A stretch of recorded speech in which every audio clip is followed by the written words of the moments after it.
right, welcome back. We are back, everyone. We are back finally. I only listen to 90s music. How you been doing, Scott? I've been chilling, man. Just coming straight from my son's Christmas concert. He was singing? Yeah, man. I don't know what the song was, but they was harmonizing. They had them harmonizing. I don't know the song, but they was on point with it. For some first graders. So when does yelling? Rudolph the Red-Nosed Reindeer. I don't know none of these songs because they be having these alternative songs. You know, I don't know what these songs were, but they were Christmas songs because they was ringing bells. The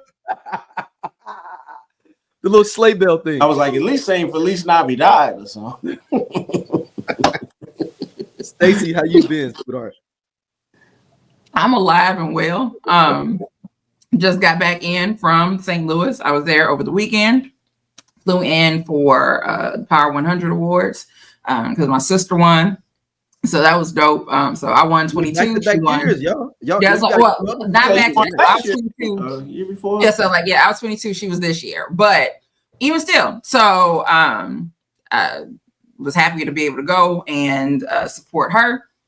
I accidentally did like a catwalk around the thing. So I got there late. When I got there, everyone was already seated, right? I already knew what table I was supposed to go to. But as soon as I walk in, somebody's directing me to be like, go over there to go check in. Okay, fine, whatever. So I go, give them my name, like, tell me the table. I already knew. So but it's dark now, not lights are down, and there's really no, like, I'm like, okay, I'm trying to see, like, where the hell is that? So I end up like doing like a walk, like kind of like through tables going this way. And then, so now but again, everyone is sitting down. So you can't help but see me walking through. And then, so I get down to the end and I'm like, well, maybe it's this way, going down another way. Stop somebody. Right, I saw Risha. Saw Risha. Said, squatted down, said hi to her. Now I walk all the way again to the end. So now I have walked from, like, I'm doing like a catwalk, like, and again, everyone is sitting down. So, and I'm just like, I'm walking and I'm just looking and everything. And I get down to the other end. And when I get to the other end and I turn back and I'm trying to ask the lady, I'm like, where's table, whatever. And I see my sister from where I just came from waving me down. So Risha's table was here. My sister was here.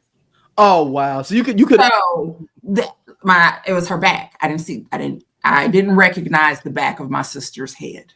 Okay, I didn't know what hair she was gonna have that day. Okay, I didn't know what weave style she was getting. I didn't know if it was gonna be long. Special occasions. So I didn't know, and I didn't know what she was gonna be wearing. So. But so anyway, and then so I said, oh my God. And like I said, she's like, it's okay. You were doing your little catwalk, girl. Like, I know you're trying to walk in these hills all night. There's a time limit. Look, I'm surprised you didn't have Chucks in your purse.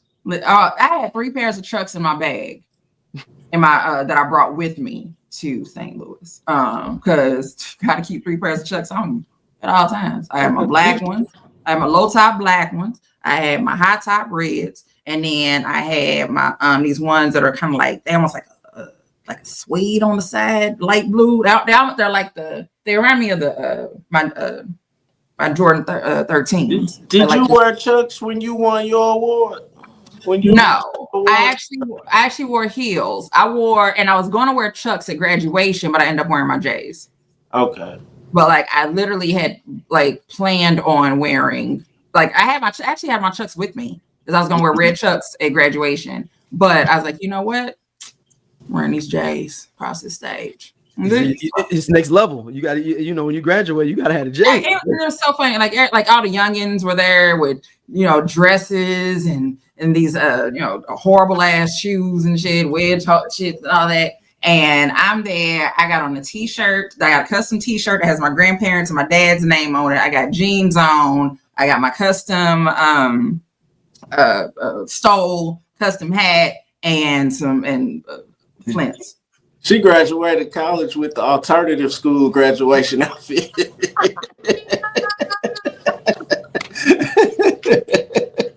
Hey, they knew. They was like, "Oh, she ain't been." That was the graduation fit for all the bad kids. But like, what was so funny was like, but all the younger kids, like, we're down there sitting, and they're looking at me and like, man, like, oh my God, come look at her stole. Like, you got a custom stole? Yeah. Like, oh my God, look at her. Like, because everybody's, well, most people do their hats. But in which, like, my hat was the graduation album cover. And they're like, oh my God. And then they're like, and the stole. So when I see the stole, they're like, that's a Kanye lyric. I know.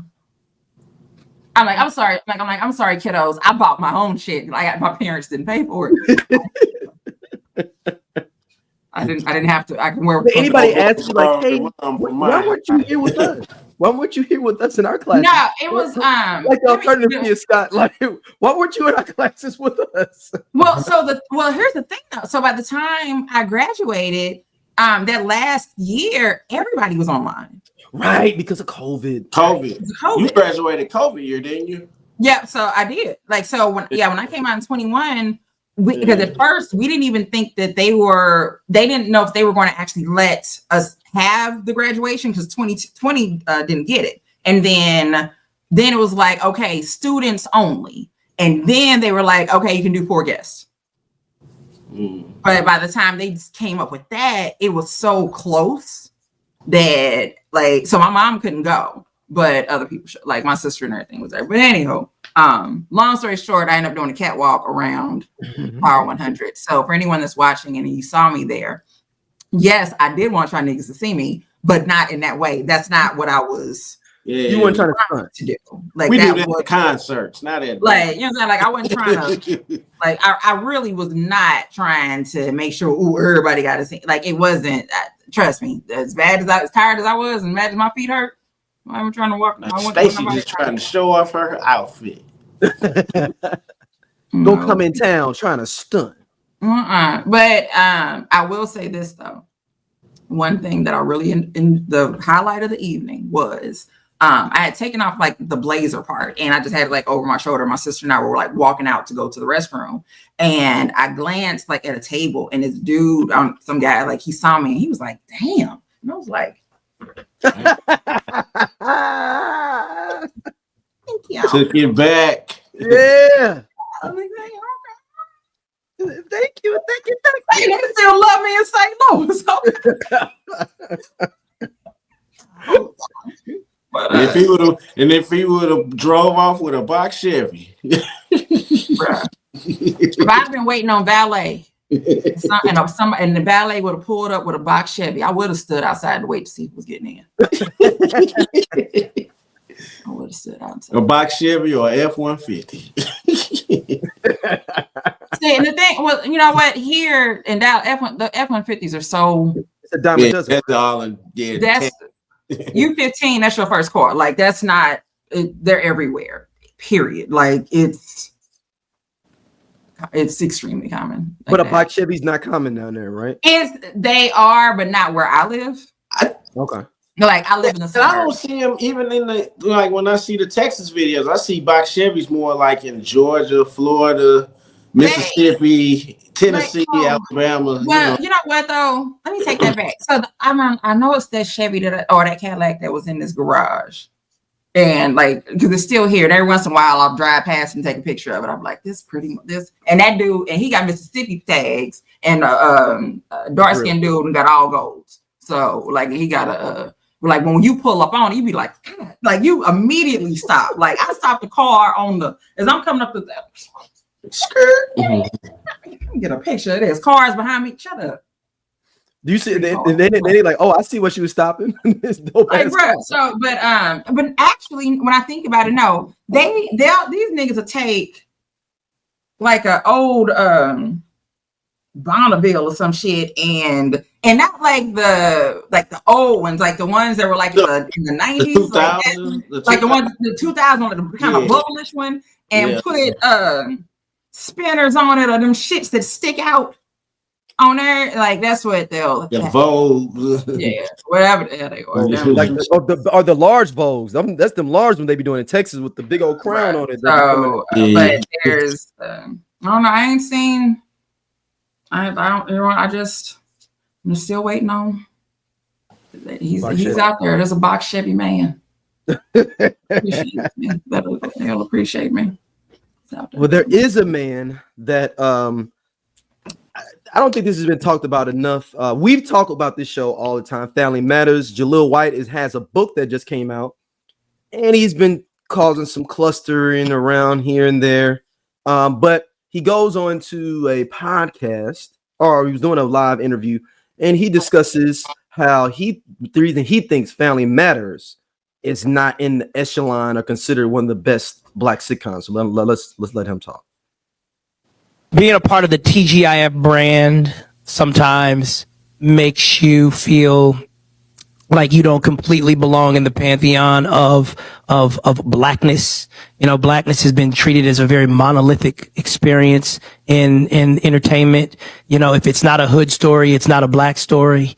And, you know, sometimes I feel left out of that, you know, so it's like, you know, like if there's ever a poll and they say, oh, what are your favorite black shows?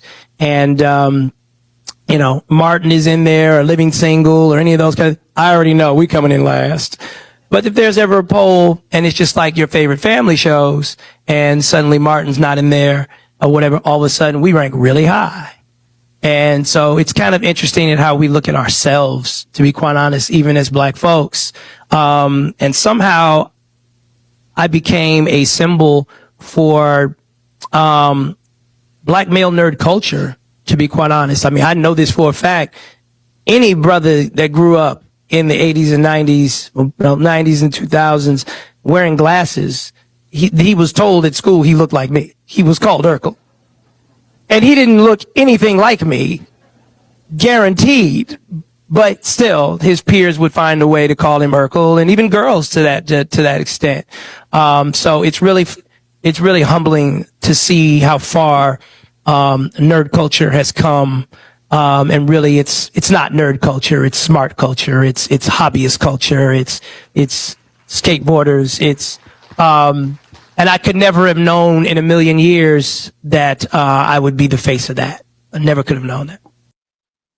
All right, Stacy, I'm going to you first.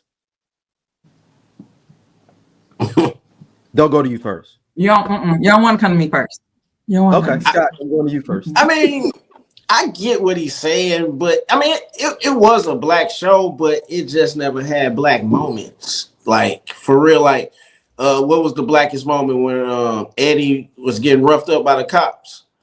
And they had to call in, and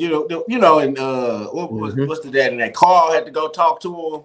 Mm-hmm. Like, that was my son, but I mean, it was an okay show for after a while, but once they start running out of ideas, you got to turn into Stefan Urkel, and you don't know if Laura still love you. It was just okay. It was something to watch on a Friday night.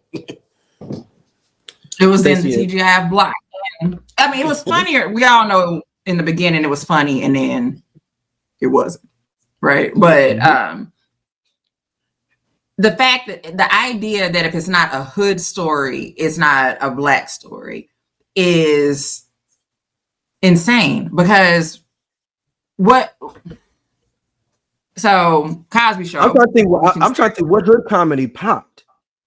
This is what I'm saying. So like if it's not a hood story, it's not a. So the hood shit is what got canceled. We don't have South Central because it was a hood show. You know what I'm saying? Like, as far as like, if we're going to talk about like, and the thing is, I think it's also, what is your definition of hood?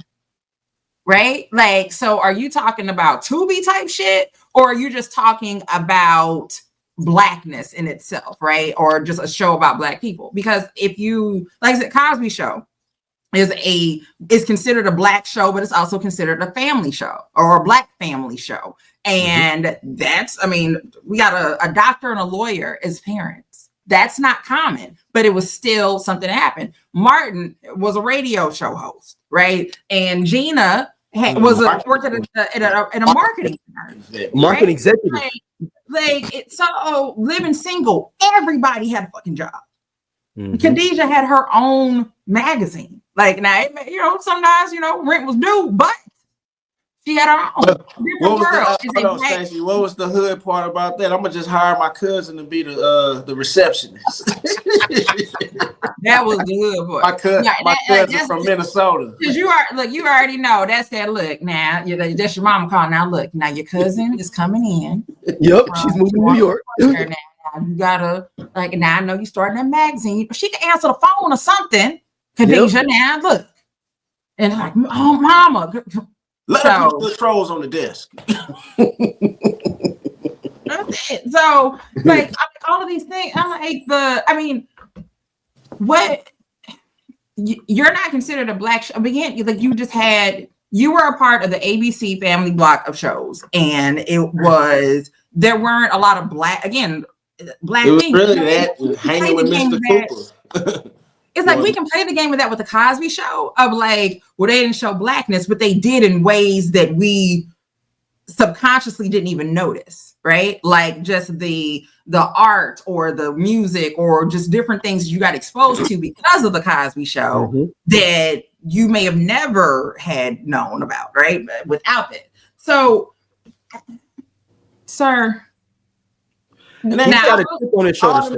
He's always had a chip on his shoulder, and it's like here, at the end of the day, you made a lot of money playing Steve Urkel, and unfortunately, people viewed you as that into your adulthood. But I haven't seen you do anything to get away from there. You know what I'm saying? Like even with Alfonso Ribeiro, right? Most people know him as Carlton. We've known him his entire life. But it's like, hey, hold on. I think about my son knows him as the American Funniest Home Videos dude. You might know him from Silver Stone. Somebody might know him from the Pepsi commercial. But but again, I knew him originally from Silver Spoons, and then years later, you're like, oh man, this dude from Silver Spoons. So, but it's like, yeah, maybe some people Stacey know him from In the House. That part. Yeah. You may know from there. So there's other things that he's done. And now, true enough, and he said, he ain't gonna just do the Carlton just because you asked him to every time people, and as he should not have to, like he shouldn't. But I get it. People get typecast, but he has this chip on his shoulder, and it's, dude, we didn't have your picture on our wall, whether you were Stefan or Steve or Jaleel. Okay, like wasn't nobody buying Right On magazine and trying to find your picture. You were on Tiger Beat, Teen Beat. Like you were on those. And he been in them Sharknado series. them little wild movies. Which is basically a Tubi movie for white people. Yeah. Now, I will say this though. Every boy in the 90s getting called Urkel that wore glasses. Yeah. That's accurate. Yeah. That's accurate. That is correct. That is. Yeah. But also he has, I don't know if he looked at the positives of him in general though. Like the whole idea of like this nerd culture, all this stuff, it comes from a lot of that stuff from Steve Urkel. And for at least in black culture, he is I'm trying to think on the nerd side for the white side. Who would be like the white equivalent of him? Screech? No. I guess it would be Screech, right? Nah, because Screech wasn't. Screech didn't wear glasses. It's not even the glasses part. Screech was a dork. Right, and he wasn't like he was smart. He wasn't a nerd. He was a dork. Okay. I mean, he was smart though. He was like in all those smart. He was smart. I mean, I think like him and Jesse were up for valedictorian. Yeah. So he was smart, but he was more dorky than anything, right? I mean, and Steve was the nerd. It was this, he had this crazy intelligence and all of that. But I think that he wants his role in history to be something different than what it is. He wants his character to be looked at differently. I feel like I get left out of those conversations. What conversation? Right. Anytime people talk about black sitcoms, we talk about Family Matters because what conversation are you want? What do you want to be? Because they don't have any memorable moments like that, Stacey. I think that's why we don't mess with it. It's not because of the nerdness or the familyness. Yeah. It was written by Miller and Boyette, the cookie cutter thing. They just put black faces on. That could have been a story for any other sitcoms. They just put black faces on them. And that's it. And all the other shows that we represent blackness had flavor in it. They had storylines that catered to us. And the other part of this is the people that don't know this is that Steve was only supposed to be on the show like one time. The show is a spinoff for Harriet. Yep. Because she was the elevator Stranger. operator on Perfect Strangers. And she was a sassy mouth, and they were like, we just need a black show. We need something to compete with the Cosby Show. And they made it. And the thing, and so, but the show and Carl was on there before too with her. So Carl was her husband that showed up to pick her up one day, and they just like, well, we just take them and move them over, right? Like, I mean, like because they were already, I mean, yeah, because they were in Chicago, right? So, so the Chicago was the boom for all the 80s. Everybody lived in Chicago. Everybody was in Chicago. Yeah. But like it was a spinoff for her. It wasn't even supposed to be about you. But the show wasn't doing that great. They because they didn't know what the fuck to do with it. And he gets one episode, and in some kind of way, now the show's fucking about him. Like my grandma referred to Family Matters as Urkel. Urkel. Yeah. What time Urkel come on? We're gonna watch Urkel on Friday. Yeah, so it's dude. Harry still pissed off at him. So is he's the equivalent to hip hop's MC Hammer? Think about what I mean. Like they just eclipsed so much higher than what the genre was. Like, remember, both of them had dolls, cartoons at the same time, Lunchbox at the same time. They were the two. One was on your TV, one was in your music, and it's nowhere you could come up but go down from that. Like, there's no way you're gonna be able to stay at that heights that those two were. And Hammer just don't fuck with nobody unless he will fight you and beat you up. But I think Jaleel having it at a younger age, he never was an adult getting it. Like Hammer was like, nigga, I got my money. Like if I don't fuck with them, they don't fuck with me. Cool. Yeah, he was still a kid. Jaleel wants to be accepted in some block, and people do accept him. I don't understand what his. You remember that episode of Fresh Prince when he was, I guess, trying to take Ashley's virginity? Yep. You know, he tried to be the suave boyfriend that's going off to college. Yeah. Like he's not. I mean, he's you, and I just wonder if he turned down some roles, and we never know. But I just wonder if he turned down some roles because he was like, "Nigga, I play Steve Urkel," like something that would be like, "Man, a little something here though." Like maybe he only did the Will one because it's Will Smith. I'm gonna work with Will. You know, he cool. But I'm thinking about other roles or maybe other shows. Maybe he could have been on Living Single. And he turned it down because I'm Steve Urkel. I should have something a little bit better than that. I mean, I don't know. He did one of the movies. When he in that potato salad. Who ate the potato salad or something? No, back then. So I'm saying like Camp Cucamonga. I'm like, yeah, he was in Camp Cucamonga, but he was popping in though. Like he was. That's what I'm saying. He was popping in. So I just was thinking about it, but I feel like when the show ended, because I mean, for me it ended silently. Right, because I didn't even know they had switched stations. I had moved on. I didn't know Harry left. They switched Harry's and that. He was like all that shit. So I think that's Gina Mama. Yeah, Miss Watch. Right. So I feel like maybe just like after that, there may have been an expectation of I'm going to be able to move forward and do whatever, and that didn't happen. But at the same time, like. There's a proximity to whiteness that I feel has led him to where he is. And he's now realizing that he's not getting he doesn't get cookout invites. But that's his own doing though, in that instance. Mm-hmm. Like, I don't know if you read some of the excerpts out there from his book and stuff, and he's talking about, like, I guess Gabrielle Union and them. I guess they all went to UCLA at the same time. Oh, Nick. So, write this down. I saw that you know, I mean, I can't stand Gabrielle. However, she and I share the same birthday. Really? Me, Gabrielle Union, and Tracy Ellis Ross. Y'all, wow. Okay. So, and sadly, like, as much as I love to think of myself as a Tracy Ellis Ross. There's Gabby Union, and usually we hate people who have traits that we don't like that are ours. So anyhow, but there were two stories. I think there's something in his book that he had said about fucking about Jamie Foxworth. Lawson. Bianca Lawson. Yeah. Bianca Lawson. About how she's a young actress and she she met me and then she needed money for the arcade and that's when I just realized that she just was trying to. Bianca Lawson didn't need no fucking arcade money from you. That's what I'm saying. Her daddy was in Blackula. Like, nigga, do you know who fuck her daddy was? Like, she's a Gordy. I'm saying, ain't she related to Barry Gordy? Yes. Her mama's a Gordy, right? Her mama's a Gordy. Her mama a Gordy. Her daddy Richard Lawson. She didn't need your quarters. The fuck? Like, Barry Gordy, her granddaddy or something. It was like, I feel like she probably our uncle. No, she's the no, wait, no. Her mother is Barry Gordy's niece. Oh, okay. But either way, she's a Gordy. She didn't need no quarters, period, from him. So the idea of that is just like, you gotta be shitting me. Like, really?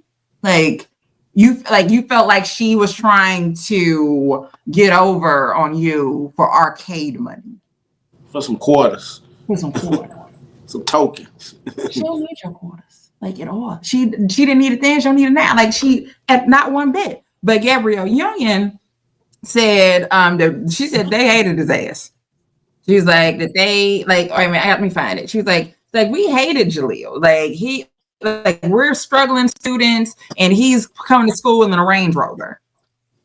And I think about that though, right? Like when you do have somebody who was a child celebrity or a young celebrity and they go away to college, like how do you acclimate? Because you obviously don't have to stay in the dorms unless it's a requirement. And then even with that, like you can. And I'm sure Jaleel can get around there and say, I have to act and I have to do some stuff. I can't be in the dorms. You could probably get around there. Yeah, he probably. When he was at UCLA, Family Matters was still going on. When he was at UCLA? Yeah, it was the same time. Oh, yeah, so he was like 19. Stay in the dorm. Yeah, he was. I mean, I'm not trying to say you dimmer down your light to be around other people. But I was getting that pulling up on cats, and cats in a Range Rover at school like that every day. Like they know who you are. You ain't got to stunt like that. Yeah, and he was getting it. Especially at that time. It's a different time we in now. That's what I'm saying. You getting them questions? All right, okay. In another chapter of his new memoir, actor Jaleel White details his first official date that didn't go well at all. In a chapter of his book, Jaleel reveals that he met a young woman at the NAACP Image Awards and took her on a date only to feel disheartened when she seemed uninterested until they visited an arcade and she needed money. After seeing her on set one day for Saved by the Bell, the new class, he realized that the girl was actress Bianca Lawson. It hit me like a ton of bricks. I realized then that Bianca was an inspiring actress. I highly doubt my asking her for her phone number would have gone the same way had my position in television not signaled a possible opportunity for her. I imagine that ambition is what won me her phone number in the first place and probably extended our knowing each other. Go to hell. Damn, I gotta go back and watch the new class. I forget she was on the new class. Hell. One, I actually did forget that she was on there. But two, sir, if you don't go to fucking hell, like go kick some rocks with some pebbles in them. How dare you? First off, Bianca Lawson has been fine always. Mm-hmm. Okay. I remember when I first saw her on Saved by the Bell. I'm like, she's been fine always. The girl, she's a vampire as far as I'm concerned. Okay. The face is clear. Okay. It's like she just does nothing but drink water and mind her fucking business. That's the kind of face that she has. And for you to feel like, oh, it's because of my position in television, blah, blah. She didn't need you. Bianca Lawson was like Megan Good before Megan Good. 100%. 100%. Or like she didn't fucking need you. But my Scorpio sister, Gabrielle, so Jaleel also spoke about attending UCLA with a then unknown Gabrielle Union, who hadn't yet broken to the industry at the time. During a party, Gabby told him the truth about how he was viewed on campus. We couldn't stand you, Jaleel. The rest of us couldn't afford top ramen, could barely afford our books. We're working in shitty bookstore, and you walked in there and made us price out a display bear for $500. We hated you and your Range Rover, always driving around playing loud music. What did he do for $500? It was some. They had that price out to make its price out a display bear for $500. So I don't know. But either way, the point is that you're on campus. You're at UCLA. People know who you are. You don't need to be like that's. There's attention seeking. Yeah, just go to school, man. Just go to class and go home. You know who I'm is? I'm Urkel. Nigga, we know. Like, even without them glasses on, we can. He would have tried to pledge. Hey, that's a whole nother thing. What if he did try to pledge and the cats are like, we good? But man, I'm Urkel. I mean, I don't know. I mean, it's all assumptions. This is all just. I mean, that's an interesting point, though. That's interesting. But yeah, Jaleel White can go to hell. Like, it's the delusion for me. I don't. No, we're not. No thanks. It's just like it like he literally. And it goes back to when he was. It was a video we never discussed it when he was talking about how he declined on doing a reboot of Family Matters, and wanted to do like a behind the scenes story of basically the life of Steve Urkel, like not Steve Urkel, Jaleel White, actually being the actor Jaleel White having to be on a TV show. That's what he wanted to pitch and do. Like, hey, this is some kid that's a kid acting star. Basically, what's the show with The Rock, Young Rock? Basically, Young Rock, but for Steve Urkel. And I was like, yeah, that's cool. But cats do, I mean, I think y'all could have got 2 or 3 because he was like, yeah, they were really pushing for him because that, Fuller House was successful. I believe what Saved by the Bells reboot was pretty successful. And they were like, hey, why don't and they did Fuller House. But the thing is, though, but they did Fuller House without the Olsen twins. Right. Yeah. Yeah, they brought everybody. I mean, let's keep it real. Also, it may have been a lot. You can't do Family Matters without. Yeah, but I'm saying on Fuller House, the Olsen twins may have been a liability at this point. We don't know if they're gonna show up on set. One. So always remember, heifers do not need the money, and when you don't need the money, you don't have to do a goddamn thing. I mean, I guess Jaleel don't either though, right? In the same instance, he doesn't. Like, no, if he manages shit right, he's fine. Yeah, like, I mean, in all intents and purposes, it seemed like his family. Yeah, it's ideally he should be fine, but there's a very good question about who owns. So does he own the rights to the name Urkel, to the rights to Steve Urkel? I don't think so, because I remember he came out with his own weed, but he had like that's what a different way. It was Perp Urkel or whatever, something like that. Yeah, but he had to spell Urkel with an extra K or R or something. Oh, he don't own it. Yeah. So here's the thing: Jaleel White played Steve Urkel. He did not create the character. He does not own the rights to Steve Urkel, so he can't even profit off of it. So there's a possibility, like he may have gotten something from those toys. But it's quite possible that all that money went to Miller Boyette. Yeah. Or whoever produced the toy, whatever. Like, he doesn't own that. So, and I'm sure when he signed his contract or whatever, like, no one thought to throw that in there. To throw something like that in there as far as merchandising and everything is concerned. Because, I mean, seriously, most at that time, not TV shows didn't really do merchandising. Like, that wasn't a thing. Like, it had to be something really specific for you to go out and buy it, right? So for the Urkel doll, like with the MC Hammer doll or the Urkel doll, like that was like, but again, Hammer might have got his money. for it, but you may not have got money for that Urkel doll. I mean, he knows. I mean, I don't. He was a dope. He's in the pantheon of black characters in TV shows. Like, let's not. I mean, I don't know why he won't just. I don't know. He affected the culture. Podcast, we definitely discuss healing. We discuss aspects of psychology. We discuss you becoming the best you, mental wellness, for sure, health. femininity, parenthood, dating, definitely as dating, single parents. And it's from a lens of two psychologists, Yeah. So, but also two people who grew up with both parents, married parents, and then you all know that Chloe and I are the youngest of our crews, her siblings and my siblings. So it's from that perspective. Yeah, looking at life through that lens. Yeah. So you're gonna get a whole lot of things from us. From us being women, going through life as parents, and all of these awesome attributes. But yes, womanology, the study of women. The study of women. I remember the episode vividly, seeing the episode for the Coolin' You episode where he became Stephon R. Kelly. That was a big deal in the culture. Probably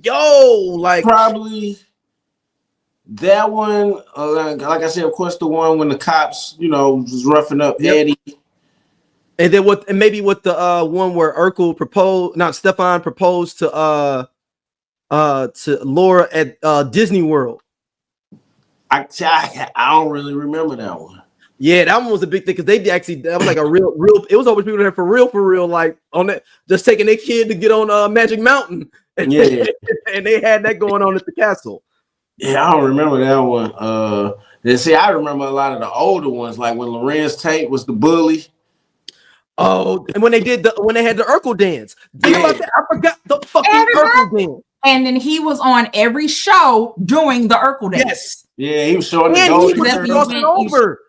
He crossed over Step by Step, Full House. Probably every show on TJF, even if the ones that got canceled soon, he probably was on there. Yeah, damn near every show on ABC, man. Yeah. I didn't see. I didn't see the proposal. Like I said, I had given up way. I think I stopped watching right after Stephon R. Kelly. I think after that moment, I think I was done with it. So I stuck around for Myra. And I remember wasn't Myra right around? I mean, not I didn't Myra show up. So he did. I think he became Stephon R. Kelly first, and then eventually he met Myra, who loved him for him. All right, they end up splitting the people, and there's some Adam shit and split them into two people. No, I'm not. See, I'm glad I didn't see some of the reruns in Syndicate when they come on at 4 a.m, but I was like, man, I don't really did I saw one when he turned into Bruce Lee. Yeah, I legit, if I see that it's on, I just, some things just don't have rewatch value for me, and Family Matters is one of those shows. It does not have rewatch value for me. Because it's Step by Step, but Tracy Spencer episode. Yeah. Oh, yes. Eddie sneaking to the. Yep. Yeah, that's a real good. Oh, the Chinese episode 2. Hell, Johnny Gill when and Freddie Jackson when he had the thing. But it was musical and Portrait. When Portrait was on there too for the homecoming. At the prom. It was a homecoming. Yeah, the school, Yeah. And then it wasn't High Five, wasn't a Shy on there too? I think so. Because that's what I always thought. I was like, damn, when I get to high school, man, they're gonna be having groups perform.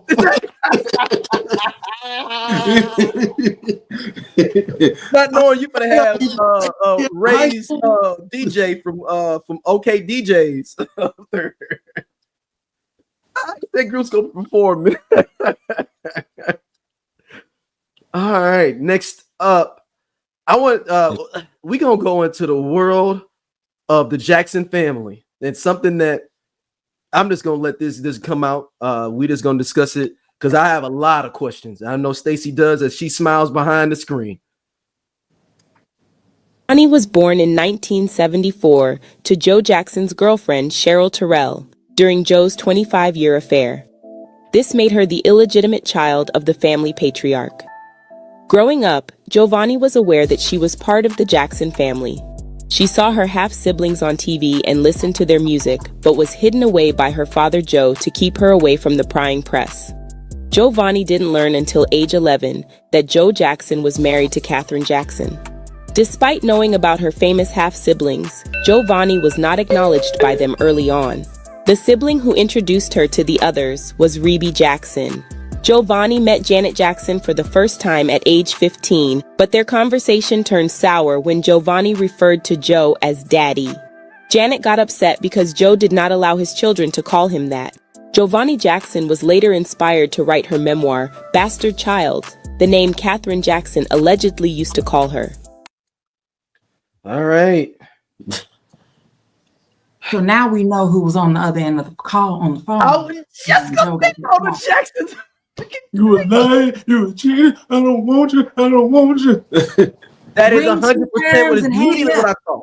Trust me, Katie. Stacey, Never hurt you, Katie. Stacey, what he say? Go. I want some butter pecan. We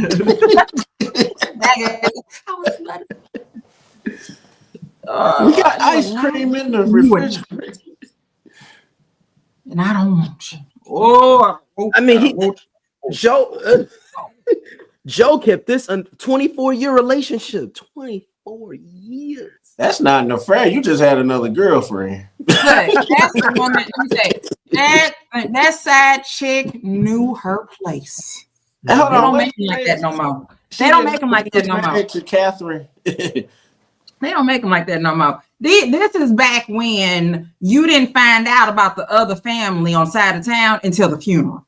This is that type of thing for him to all that time. Like that's that old school side chick. She knew her. She got like that house was taken care of. I bet she got a check and she kept them out shut. Some of them niggas be with their side chicks longer than they been with their wife. Nigga, listen. As a former side chick, it's like, hey, I remember when he met her. I remember when they got together. Now they got little babies. Now they got babies going around. Like I remember when they got together. He had just left my house, and then he went to go and like just former side chick life. But Bastard Child is available on Kindle for $16.99. I'm not willing to spend that. Yes. But I feel like I can get this book. I'll get it. Do you think how much Joe Jackson got money wise? Did she get anything when that man passed? Not a goddamn thing. That's what we're assuming, or I'm like pretty sure she probably didn't get a goddamn thing. But then also, but I want to say this though. So it's like when you Google her, as soon as you type her in, like if it pops up and it has Giovanni Jackson underneath it says Michael Jackson's sister. Immediately. Underneath it. And I'm like, now that's something. The idea that, like, of course, Rebe was the one to try to bring everybody together.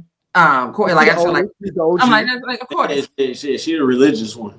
Right. But two, Janet getting upset that the girl said daddy. I feel her on that.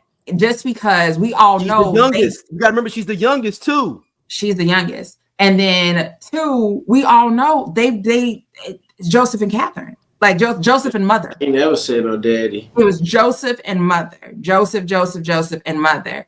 And this little girl got to call you daddy. Mm-hmm. So I will say this. I understand her being upset, but you don't have to take it out on her. It's not her fault, right? It's not the girl's fault. But I definitely get that. Like, you already looking at your dad crazy anyway. But then now it's like, you wouldn't even let me call you daddy. Yeah. And you okay. Like like for me, that would be that's a different level of hurt, because one, again, it's the outside child, right? So you learn that your dad cheated. Not only did he cheat or had been cheating, there's another child. And like, again, to be able to call him daddy and not just by his name, for me, that's just a deeper level of intimacy or just closeness. So you're making your children that you like your other kids have to call you Joseph. Like there's like this line there that they can't cross, right? Of respect, but this other child can call you daddy. So it's like like I said, I'm personally offended. Like that's fucked up. Like that's like really, like I guess. But I mean, from what it seems like she was close. Like this, I mean, because I went through her social media and stuff. It seemed like she was actually close to Joe. Like he was always with her and stuff. Yeah, like, there's a lot of pictures. Yeah, like, I miss you. Like you was a good dad to me. I'm like, well, damn, Joe. How much it seemed like Joe and Catherine hadn't been together for real, like damn near 30 years. I look. So Catherine I think after she answered that phone, I feel like they were. Like I think they stayed together, but they were not. That's why he forced Michael to go on tour with his brothers. He tried to keep the family together. She trying to break the family apart. Our kids getting married and everything. You can't do this. And I could bring my side chick with me on tour.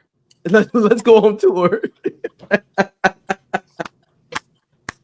Ain't nobody go to that 10th floor where Joe at. No. The boys stay on the 7th floor. The boys stay on the 7th floor. Didn't he take a little young thing to the VMAs that time? Like when Kanye was drunk with Amber Rose? Yep. Now, one of my other things, did the boys maybe know and just didn't say nothing?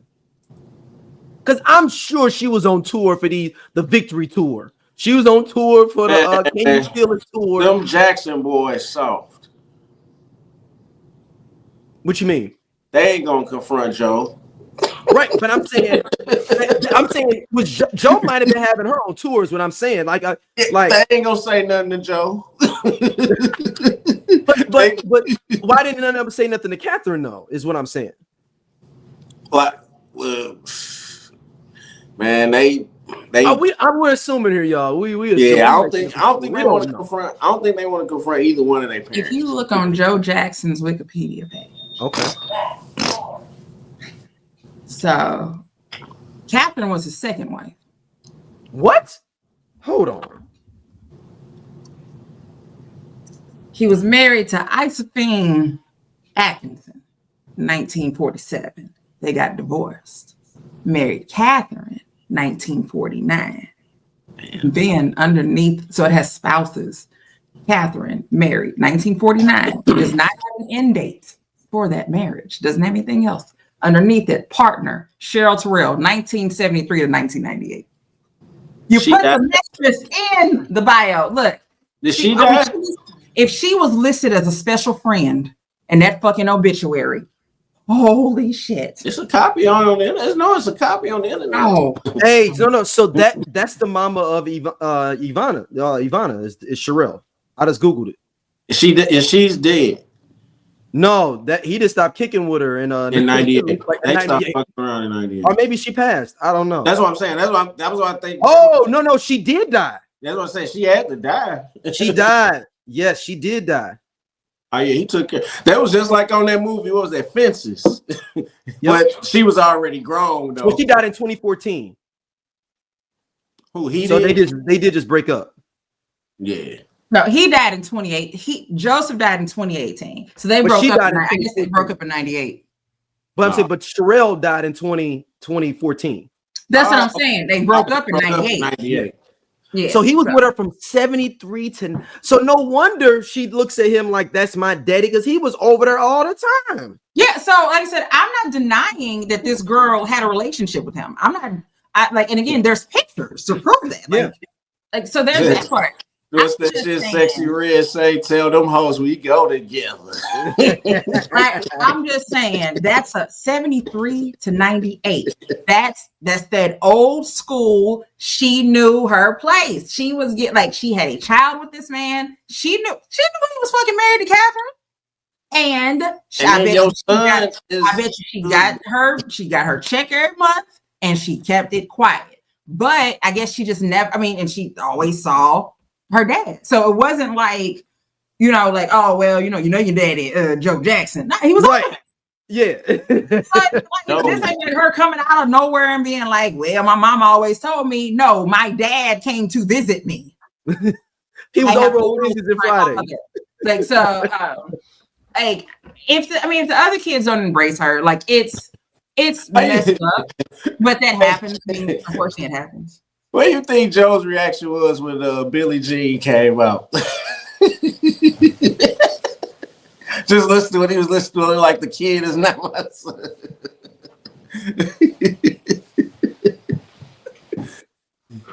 Hold on. So I mean, it's years later though. I'm just saying it. So we're saying it's autobiographical or biographical of his own father. Because, like I said, I think the Jackson boys had to have known. Because I know he'd been flying his one around and stuff. Because I'm looking at a picture. She's an attractive woman too. Ain't no way she just sitting up in the cut. She was going to Boston during the victory Catherine tour. ain't want to be going nowhere. He like, right. Hey, he was in Philly for the victory tour, all up in there. Woo, Joe. And it, man. And was probably kicking it on the bad tour. Right. Hey, hold on. I wonder how many times she tried to show up in general, like, hey, no, that's my brother though. Let me go. I'm just gonna show up and just try to give me some tickets. Like I said, the fact that, like I said, I thought I had heard that he had another kid, but I think I just never nothing. Yeah, like I said, I heard he did. It was like always that rumor, right? Like it was another kid, something like that. But the fact is, a whole book. And she kept her daughter's name Jackson too. She has one daughter. I'm looking at her Instagram. She gave her the last name Jackson too. Like that's the only thing I got is the Jackson last name. My daughter gonna have it too. So she was about 50 now. She was born in 24. Yeah, the daughter's 24. So I'm thinking she's about 24.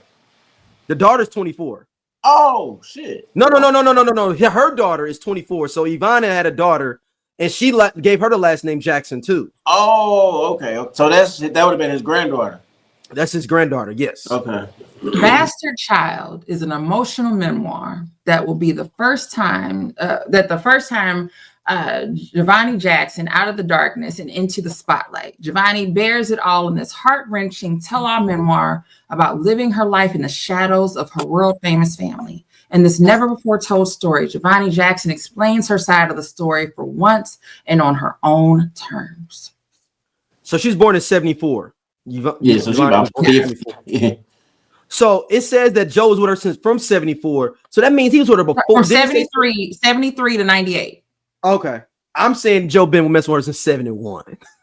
Just because you had the baby in 74 don't mean that you just start messing with her. I'm going to say 74. Because 71, he was busy traveling with them boys, getting them right. And then, also... It depends on what I say. And this was like teenage Jackson. That's true. He had to be on top of it. Older, they can do, Oh, wait a minute. Meet Janet Jackson's secret half sister. Meet Michael Jackson's secret half sister, Giovanni. She only met the king of pop at 29 and isn't close to Janet, but Paris and her daughter Jasmine played together as kids.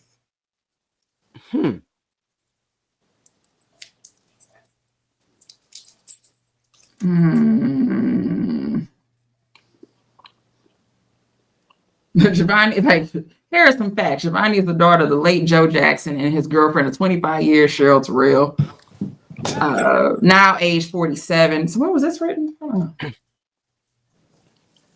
This was in 22. So now age 47. Johnny lives and works in Las Vegas in the timeshare industry.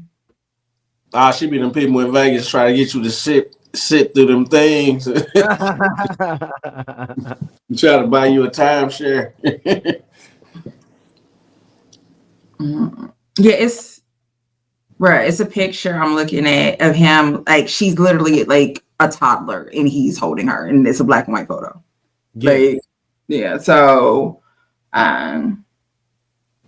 like you said, we know the book also relates how she was bullied at school for being Michael's sister. That's because you told them. But you know what? Because even though with them, Catherine was a Jehovah's Witness. So I'm guessing Joe was, or was it just Catherine? Just Catherine, I think. It was just Catherine. And this shit, I mean, they don't believe in divorce, so they never really been happily married. They never. And like I said, I feel like after that phone call, that was it. I think that they have been separated since then. Yeah, they just say, we got kids. Write this down. It's a whole lot of people, old couples, somebody grandma and grandpa that have been separated a very long time, and they just don't get divorced. Like one, they know sometimes if you get divorced, that sometimes that'll mess with benefits. So like it's cheaper to keep it. Look, does everybody stay alive? Yes. Oh, Joe. She described Michael as cold and emotionless towards her, but said she was in awe. But said he was in awe of her 8-year-old daughter. Like, bitch, I don't know you. Michael was looking cold and standoffish. She said hi, and then saw my daughter Yasmin, and he was just fascinated with her in awe. She told a British tabloid.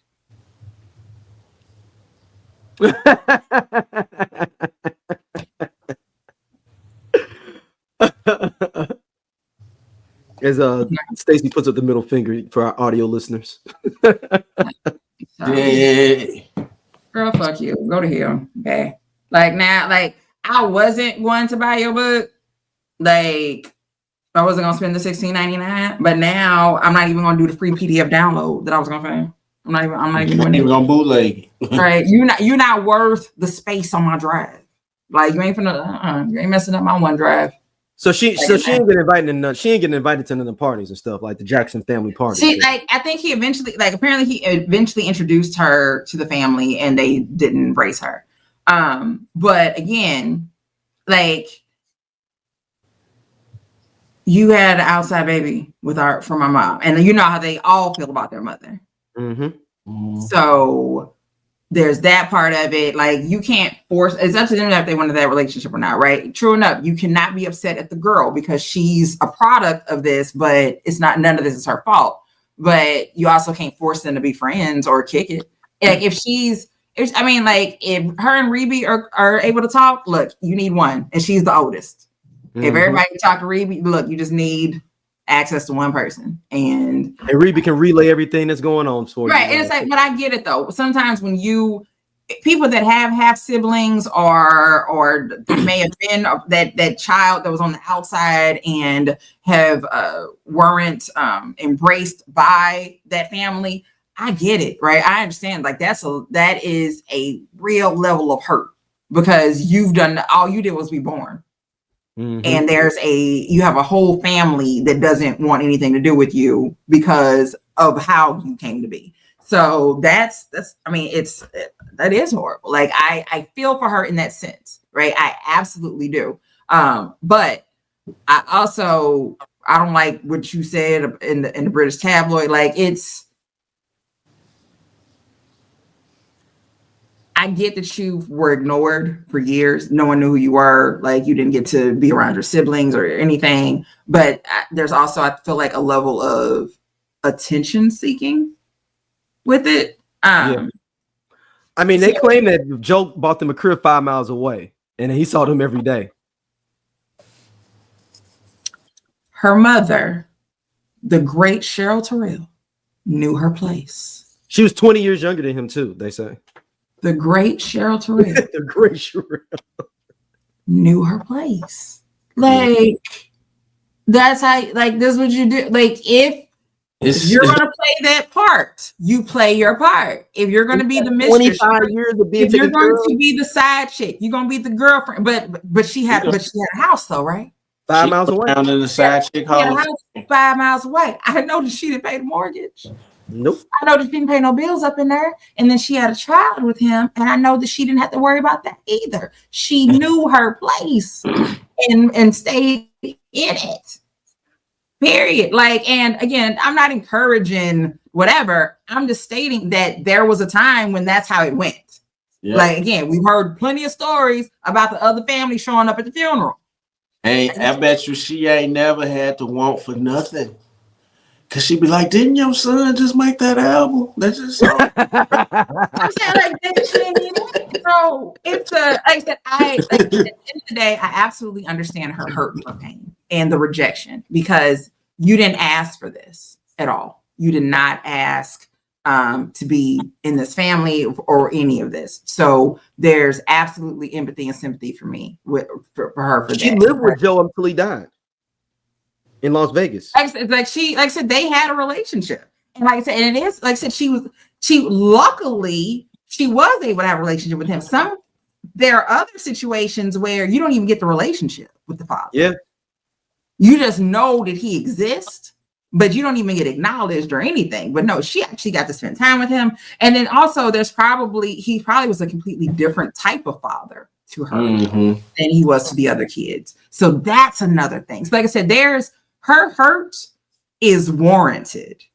It is and I hope she's gone to therapy about it and all of that. But at the end of the day, also, I don't like that you're like the comment that she made about, I met Michael and he was cold and standoffish to me, but he really admired my 8-year-old daughter. Yeah, like that was real pandering. Like really, like that was.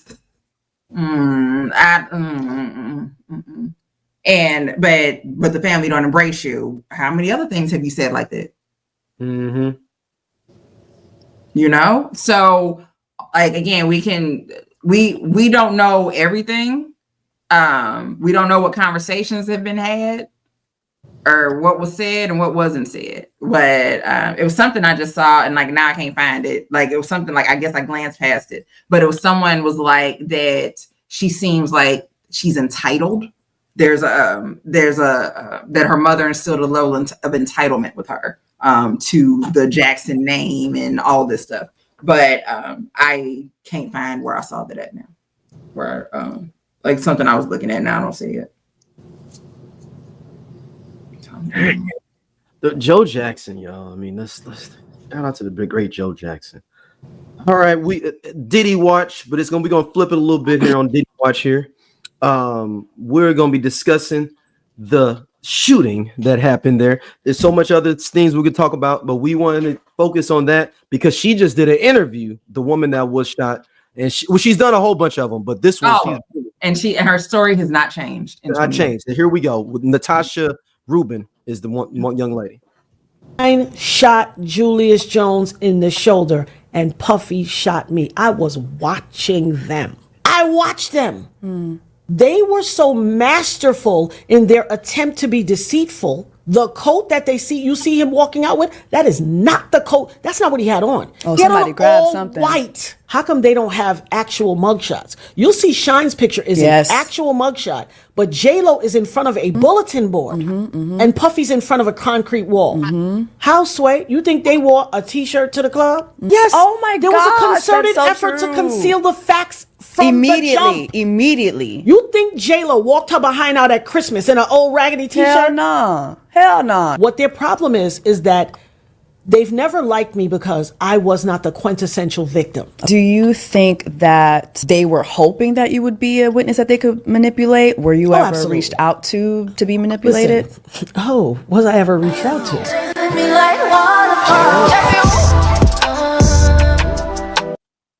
All right. Scott, what you got, man? Man, I've never seen those mug shots though. I've never seen them until just now.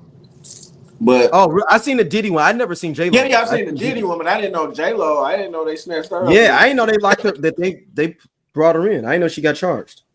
I think they brought everybody in that night. And now I've read so many indictments. I'm trying to remember because one of them details that night, like it mentions that night in one of them. And but that T-shirt, J-Lo ain't had no fucking J-Lo don't walk around with a T-shirt on now, like in her house. She don't even sleep in a T-shirt. J-Lo ain't had a T-shirt on since she was on in Living Color. Girl. She was a fly girl, right? So after Selena, she didn't have to do. She stopped wearing T-shirts. She don't have that budget no more. So that's interesting. That's very now. I'm trying to think. Have I seen the picture from that night? What did she have on? I think she had a tank top on. Am I mixing that? Like, I'm trying to remember this. Like, there's a picture in my head, and now I'm thinking like it might have been a VMA or something. But I'm trying to remember like that. Like, there's pictures of them from that night, like before the mugshot. So what did they have on? But she absolutely didn't have that on. Yeah, it's a white it's a white kind of floral, like short sleeve kind of tank topic shirt. Yeah. Hold on, I'm gonna put it in the chat. Stacey, because you're I mean, you would know better than me and Scott would. What this is. I think it's kind of floral. There you go. Click on that, Stacey.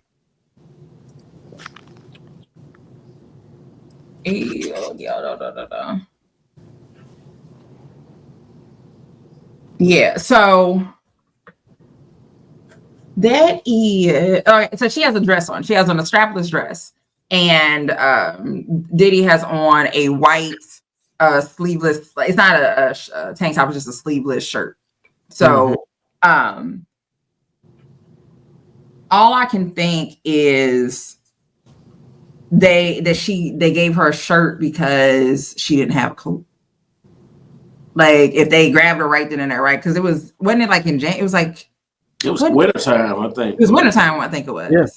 Yeah. So December, January. Possibly. And so in New York. So it's cold as fuck. And my only thought is that, if they probably pulled up, like driver pulls up, that she doesn't have to have a coat on, walks in. Like driver pulls back up, you go back out. You don't have to have a coat on for that. But they may have given her a shirt or something. But I feel like they don't usually have shirts. I feel like she would have gotten a prison shirt. Like that's what they would have had on deck at the jail. It's jail clothes, not December 1999. I'm like, did they get? That's what I'm saying. Like, did they get it from the Lost and Found? Where did that shirt come from? Like, and why is he up in there? Why is he up in a club in December with a cut off t-shirt? Did he in December? And it's before global warming was really hitting. So it was cold in December 1999. Trust me that. I know that. It wasn't like them nights we got now where you'd be like, dang, it's 50. It wasn't December 1999. I am sure it was in the 30s. The high was 30. Yeah, that's what I'm saying. The high, and that was at night. So it's probably 18. No, look. You looking up the niggas did this. Oh, okay. So it was a t-shirt. He just pulled up the sleeve, rolled up the sleeve. Yeah, if you look like I'm looking at like if that whole image, if you look at the other ones, like there's like another one where he's standing a little differently, but you can see that he did that with it. And then there's another picture of him with a black shirt on like that, and it's folded like this. So that's what that is. So this nigga did have on a t-shirt that he rolled up. That he rolled up. So but yeah, that's interesting. But like that woman's story has never changed. No, she has. And did y'all watch the Shyne documentary? I have not yet. They edited it stuff out. So my brother watched it when it first came out. Then I tried to watch it. You couldn't watch it for 2 days. It's on Amazon, right? No, Hulu. Hulu. Okay, Hulu. And all the parts about the Diddy and the shooting was taken out. It wasn't in there at all. And he was like, no, it was a whole part in there about it. When I watched on Hulu, none of that was on there. And it was down for 2 days. I couldn't like click on it for like 2 days right after they came out. My thought would be because Diddy currently has some pending. I was wondering if there's an investigation pending right now. Yeah, like I think that I feel like because there's currently several federal investigations going on. And like I said, there's something I read mentions that night, like the shooting, and I don't remember which indictment it was, but at that point they may have had to remove that stuff right now while they are it may for some because it's like or something like that. Yeah, so Yeah, that's like I said, that woman has never changed. She's like, she's like, he shot me in the face. Puffy shot me in the face. Anytime you ask her, Puffy, who shot you, Puffy? Puffy. Who Did shot? Shyne shoot you? No. Shyne didn't shoot you? No. Puffy shot me in the face. It wasn't Shyne. It was Puffy. Puffy shot me in the face. Well, like Puffy Shyne shot up. Julius. Right. So, all I mean, not right. Puffy, she said Shyne shot Julius, like the other guy, Julius, like he shot him. Like, so, well, all right. Well, okay. We're going to go ahead and lock Shyne up. Yeah. Well, keep Shyne off the streets. Mm-hmm. Where's we have to go? Well, one of the most classic moments that we've always talked about on our Arsenio Hall show is the last episode where they bring out literally damn near everybody in rap. Like at the time, I think the only couple, maybe only 4 rappers that were prominent at the time that didn't make it. And Arsenio Hall tells a story about who set this up. We're gonna check this out right now. Not an interview, but the coolest thing anyone's ever done for me was done by Queen Latifah. Called me on the phone and she said, "Can I produce a segment?" Yeah, you Queen Latifah. Come on, Dana, what is it? I can't tell you. I just need you to hook me up with one of your producers and let me do this and stay out of it. I said, okay. She called 20 rappers and talked them into coming to my show to say thank you to me before I left.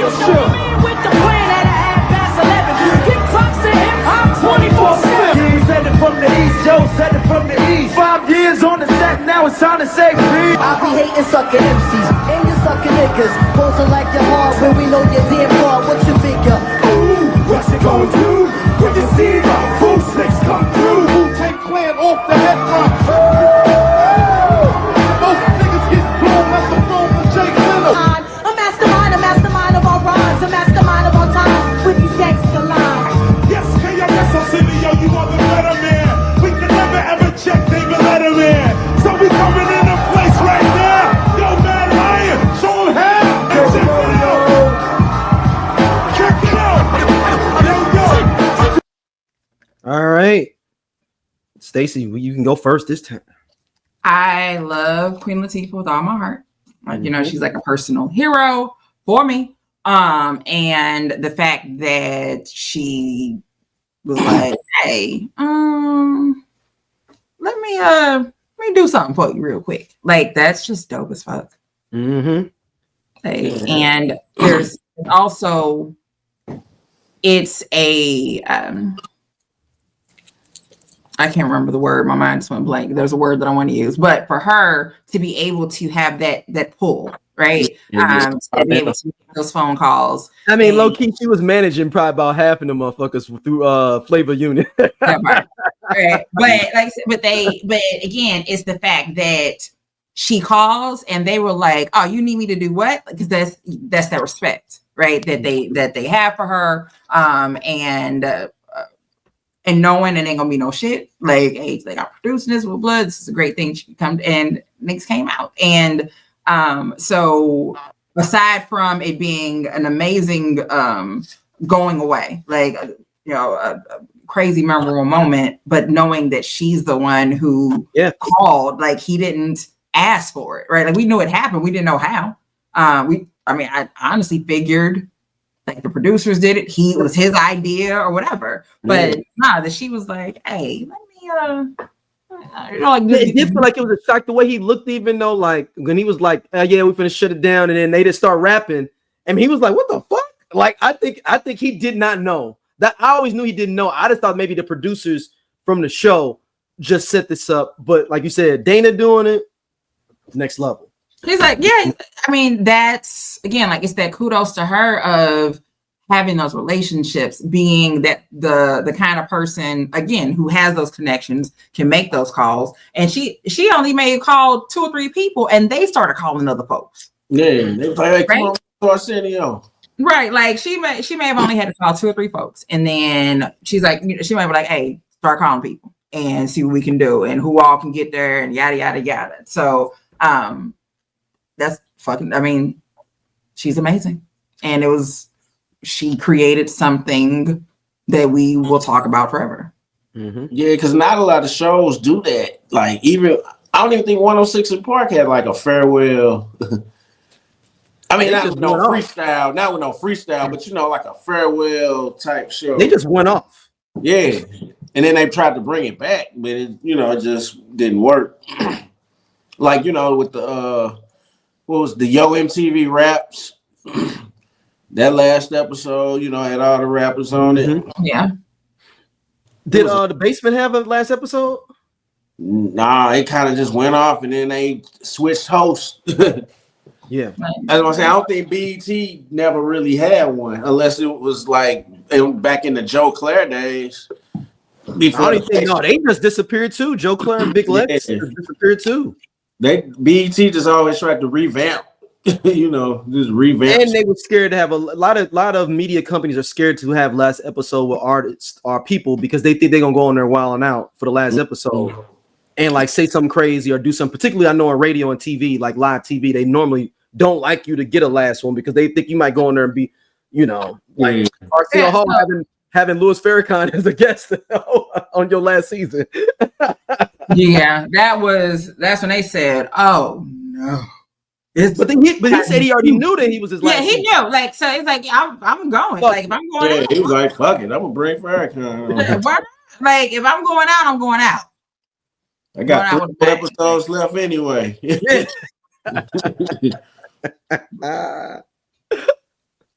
But that's dope that Queen Latifah was able to do that. I wanted to show this funny story, y'all. This is Ali Siddiq. He went to jail for a long time. Funny comedian. Big Sip put me on him, and he's hilarious. He's like my favorite comedian. I've seen a lot of his stuff, and I think he was here not that long ago. And him and Roy Wood Jr. are my 2 favorite comments right now. Oh, Roy Wood, yeah. Like that's just my brand of comedy. Yep. You know, it's just my brand of comedy. I don't need to hear nigga all day. Exactly. He tells the story about when he tried to holler at Lil Kim in the club. Right. Took me back to when I tried to talk to Lil Kim. Okay. Nigga, I'm full of Hennessy. Right. For this when I'm drinking Hennessy. I'm full of fucking Hennessy, right?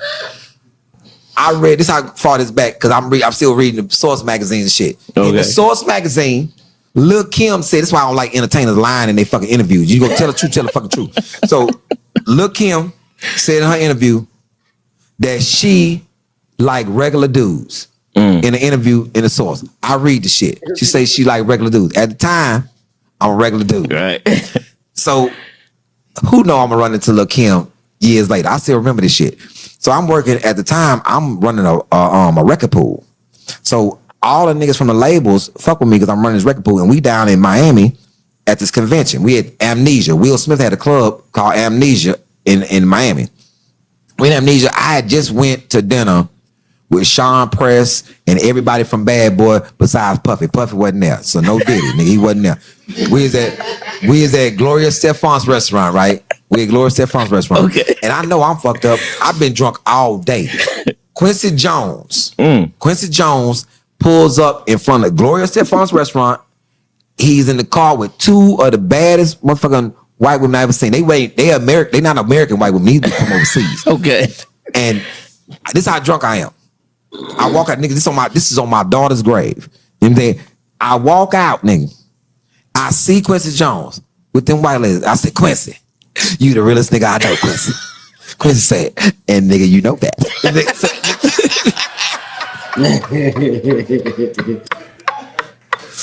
So, nigga, I'm on one, right? Late on night. Now I'm still drinking. I'm still been drinking all day, nigga. Right. We had Amnesia.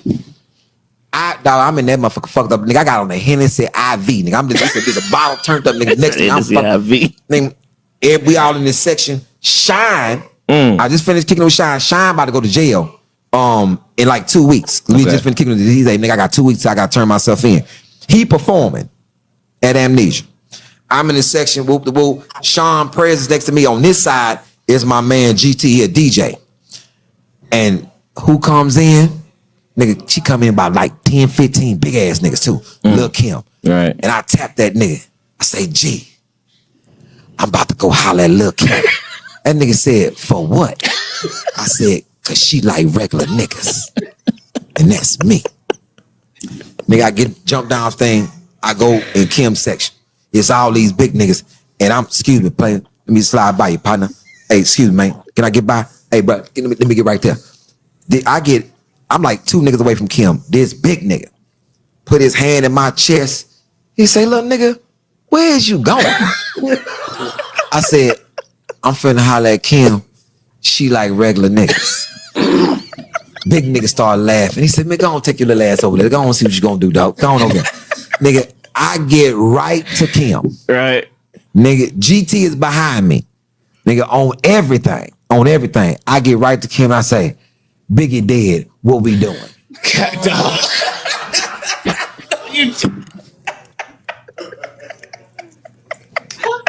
If I tell you, dog, them niggas threw me so far out that motherfucking club. Bruh, them niggas threw me so far out that motherfucking club, nigga. I was across the street, right? But and my dirty ass partners, all them niggas still in it. Ain't nobody come out with me. Nigga, them niggas chunked my ass out that club, right? So you remember Lil Zane? Yeah. So Lil Zane is trying to get in the club. Security fucking with him trying to get in the club. Nigga, I'm on one. I walk up. Hey man, goddamn. I'm trying to get my artist in, man. Y'all holding my artists up. And big man looking at me like, nigga, they just threw me in the club. I said, nigga, I just came out here to get them. I said, come on, Zane. Nigga, I grabbed Zane's arm, and then nigga whole entourage came in with me. Really? I'm back in the club. Right. I'm back in my section with these niggas, right? The big niggas see me and say, you better not bring that bullshit over here. I said, man, I'm cool, nigga, I'm cool. Now, cut 2. Right. That's then, right? Now, I'm not a regular nigga no more. Now I'm on the Tom Joyner cruise. Okay. He on there. Lil Kim perform on the Tom Joyner cruise. I'm on the Tom Joyner cruise. Now, I'm performing. Right. The big nigga still with him. I'm coming down the hallway. The niggas see me and say, Lee, don't you start that shit on this boat.